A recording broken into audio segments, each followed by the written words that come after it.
Ma première question, c'est tout simplement la réponse de l'autorité française, justement. Envoi de renforts de police depuis la métropole, le RAID et le GIGN, avant de convoquer une réunion à Matignon. On cogne d'abord, on parle ensuite. Est-ce qu'ils ne se sont pas trompés dans l'ordre de la réponse au gouvernement ? C'est un classique des gouvernements successifs de répondre d'abord par ce qu'on appelle la répression pour restaurer le calme, la tranquillité publique et l'ordre.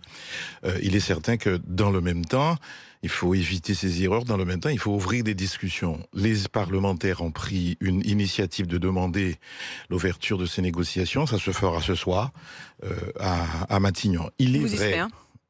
À 18h. Il est vrai que les manifestants n'aiment pas ça non plus, en disant que nous n'allons pas déléguer notre pouvoir de négociation à des intermédiaires, fussent-ils des élus. Par ailleurs, j'entends que les manifestants auraient demandé à être reçus. Personnellement, moi, parlementaire, je n'ai jamais reçu une demande de négociation. Qu'il y ait eu des erreurs dans la gestion de la crise sanitaire, c'est une évidence. Que le gouvernement n'ait pas fait des études sociologiques ou des enquêtes d'opinion pour comprendre ce qui circulait dans les têtes, et notamment la très forte prégnance dans la pharmacopée locale, dans les plantes médicinales, tous les pays du Sud, c'est ça. Et on a vu des élus... Qu'est-ce que vous voulez dire par ça ? J'entends ici, à Paris, que ce serait le chlordécone, l'esclavage, le colonialisme, la France, etc. Bien sûr qu'il y a tout ça, il y a un amalgame. Il y a tout ça Il y a tout ça, oui, bien sûr. Il y a tout ça. Il y a la défiance depuis l'esclavage, la colonisation, la départementalisation. En Guadeloupe, la priorité a été le maintien de l'ordre public. Il y a une défiance de toute parole d'autorité. Et aujourd'hui, je l'avoue, moi je suis élu, la classe politique, il n'y a pas une parole d'autorité. L'État n'a plus l'autorité, c'est une évidence. Et lorsqu'on cherche l'État en bienveillance, l'État n'est pas là. Et donc, vous-même, vous pointez cet exemple-là de dire d'abord le GIGN et le RAID.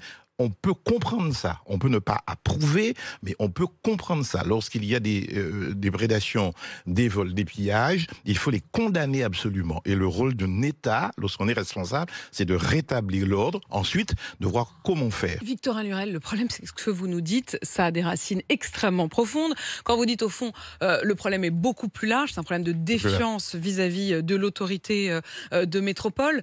Est-ce que ça veut dire qu'en fait, le Covid, le vaccin ne sont qu'un prétexte ? C'est un prétexte. J'assume ça, c'est un prétexte. Tout est bon pour contester. Depuis 2009, il y a eu, je crois, 13, voire 15 appels à la grève générale. Et souvent, pour certains, je prends mes responsabilités, pour certains, la grève générale, ils ont lu Georges Sorel, c'est la grève générale insurrectionnelle. Très souvent ça. C'est un combat qui a été politisé. Le vaccin n'est qu'un prétexte pour certains à contester le système, à contester l'ordre établi, pour dire que on est anticolonialiste et on est anti-France, on est contre la gouvernance. Et en face, vous avez des élus qui n'ont pas le courage de dire non, stop, ce sont nos biens, ce sont nos enfants, ce sont nos entreprises. Donc, mais vous allez sans doute être très critiqué pour dire justement que c'est un prétexte et pour pointer cela.